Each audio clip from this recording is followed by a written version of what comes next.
This video is sponsored by Incogni. More from them in a bit. Colors. Lots of colors. Everybody likes colors. Nintendo is usually pretty notorious for releasing their handhelds with a lot of different colors. And the 3DS was no exception. So today, I want to go over all the variants of the 3DS that were released. Kind of. It's been a while since I've done one of these, and I'm gonna make a few changes to the old formula. Like, for one, if I were actually to cover every 3DS variants, we would be here for a long time. So instead, I'm just gonna be covering the original Nintendo 3DS today, and I'll save stuff like the XL, new 3DS, 2DS, and all that for some other time. I'm not gonna give a review score to each console anymore. I'm also not gonna be listing the prices of these consoles because I don't want to fuel the resale market for this kind of stuff. None of this would be possible though if it wasn't for today's sponsor. Thousands of corporations are making money off of your data, selling your information and potentially putting you at risk for fraud, impersonation, and other bad things. It's difficult to get companies to stop doing this. And if you try just asking yourself, well, it might take years. This is why I love the sponsor of today's video, Incogni. Incogni directly contacts these data brokers to get your information removed automatically. Just create an account, tell them to remove your data, and they'll go and do it for you. Even if you don't feel like your data is out there, it probably is. So many sites are trying to just sell your location and personal history for a quick buck. Your email is constantly targeted for spam, and every time you go on the internet, data is collected for personalized ads. Incogni can help you fight back against all of this. So use the code WIMZOO at the link below and get 60% off an annual plan. This is a service I do personally highly recommend, and I think it's something that everybody should have in this day and age. First off, Cosmo Black. The name of Cosmo Black is a bit deceptive because it's actually gray. Unlike the launch DS, this was glossy with a textured finish. And while that would never age well when it came to fingerprints, it certainly gave the device a more premium look and feel than most Nintendo hardware up to that point. There are a few important details to note. The D-pad and buttons all share the color of the base console, but that thumbstick is white. The top screen is actually black. Like the bezels, you know, there's no texture here, it's just a black gloss. The bottom and back of the device is a lighter shade of gray, and all of these 3DSs had a two-tone, duotone sort of thing going on. It was one of the two colors available at launch. The other being Aqua Blue. Aqua Blue has always felt unique to me because, well, it's a launch console that wasn't black, white, or gray. The last time Nintendo did this for a new platform was the GameCube, and it adds a little bit of fun, you know? Again, we see the basics of the 3DS color scheme come into place with the same colored buttons and D-pad, all while having that white thumbstick. But the top screen's black finish really starts to stand out.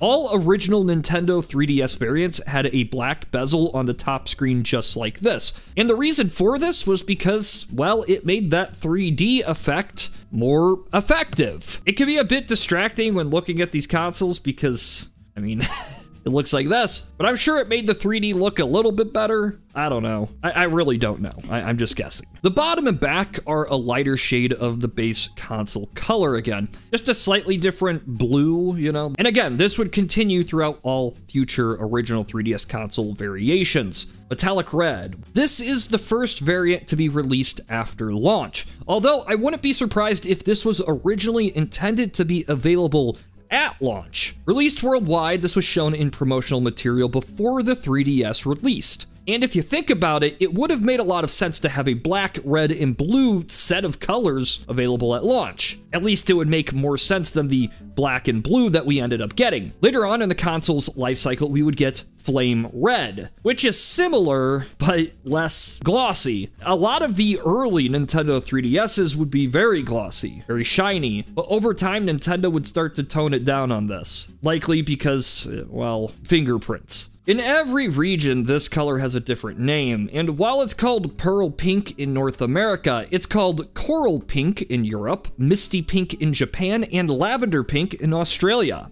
a lot of 3DS variants released alongside major Nintendo titles. Ice White was the 3DS that launched alongside Super Mario 3D Land, although this was just limited to Europe and Japan. All the colors up to this point had something quite unique about them. Like, there is an additional layer on top of the base color, a transparency layer with flakes to give texture on the gloss. This is probably one of the most iconic things about the original 3DS, but this would change pretty quickly. Nintendo was very keen on replacing these basic colors for the 3DS, so eventually Cosmo Black and Ice White would be replaced by Clear Black and Pure White. Clear Black is not a see-through case like you might have expected based on older Nintendo handhelds. It's just black, and Pure White is just white. The additional layer of finish, the additional texture and color is gone. This is just a basic black and basic white, and it comes across looking a lot cheaper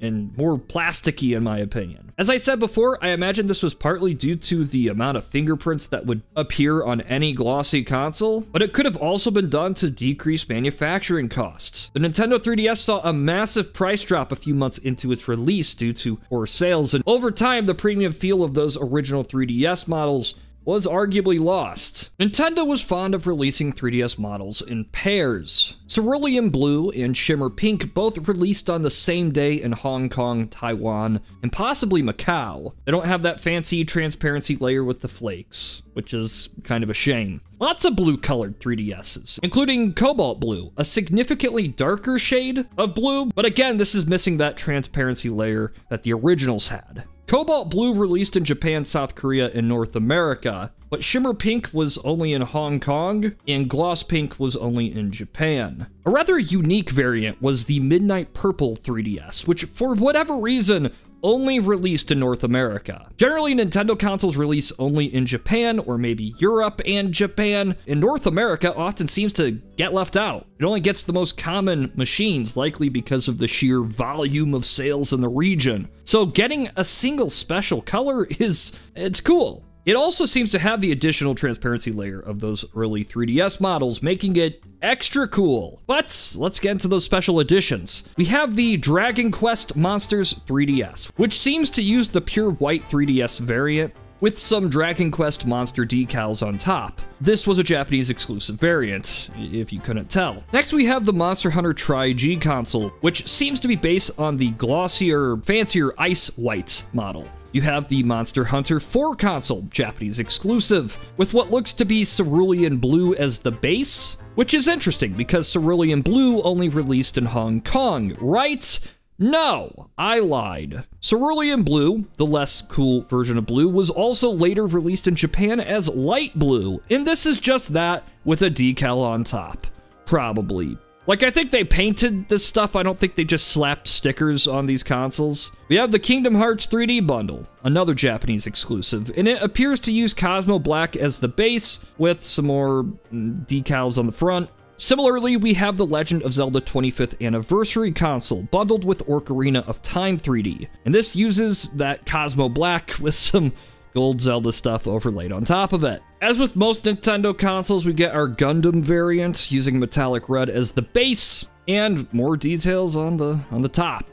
Japanese exclusive again. Fire Emblem Awakening 3DS, which came with some AR cards that probably did something. I don't know. Do we have a picture of the AR cards? Probably not. You care?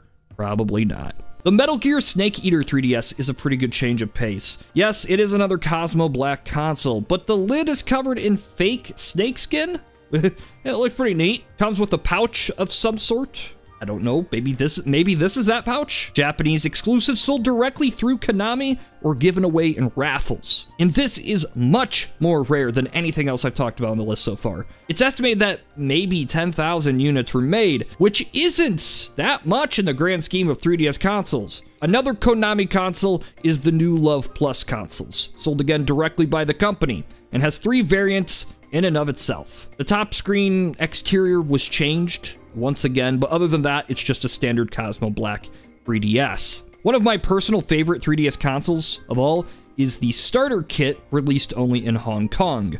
Now this is just a pure white 3DS, which isn't all that special, but the device is unique because it doesn't have internet support. Like it doesn't have the internet, no eShop, no Miiverse, no Wi-Fi. Another curiosity is that it doesn't share the Hong Kong region code. Now, the rarest 3DS consoles released by Nintendo themselves were the Club Nintendo consoles. Available through giveaways, these were 3 separate devices, one for Peach, one for Toad, and one for Mario. 1,000 were released in Japan of each, 1,000 of each in Europe, and 50 of each in Australia, but none in North America. This makes it exceptionally hard to find, and considering it's Club Nintendo, it's Mario stuff, I imagine if you did find it, it would be pretty valuable. Normally, I don't want to focus too much on unlicensed boxes. Anybody can spray paint a 3DS and call it a new variant, but what makes it usually special is if it's endorsed by Nintendo themselves. Having another brand to back it up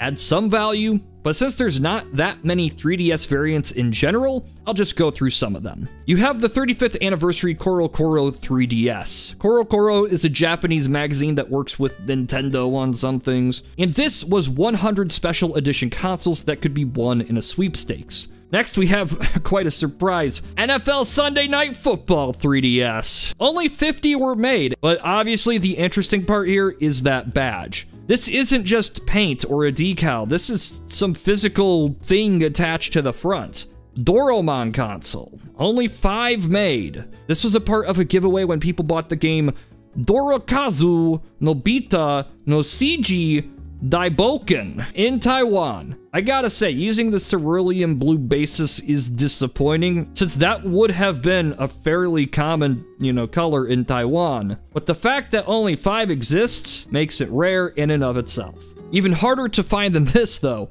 are the Heroes of Ruin consoles. Heroes of Ruin was an action RPG released on the 3DS that received mixed reviews and not a lot of attention. You've probably never heard of the game, and I certainly had not. But this console is special for one reason. It's just so incredibly rare. Only 4 were made. 1 given away in North America, 1 in Japan, 1 in Europe, and 1 in Australia. But there is an even more rare 3DS out there. Several, actually. The E3 2010 consoles. These were the 3DSs used at E3 2010 before the console actually released, and there is a few unique details about them. For one, you have unreleased colors, orange and green, but also the thumbsticks. Unlike the final release 3DS models, these consoles had the same colored thumbstick as the console itself. But this makes these devices specifically different than every other 3DS that actually released, and definitely the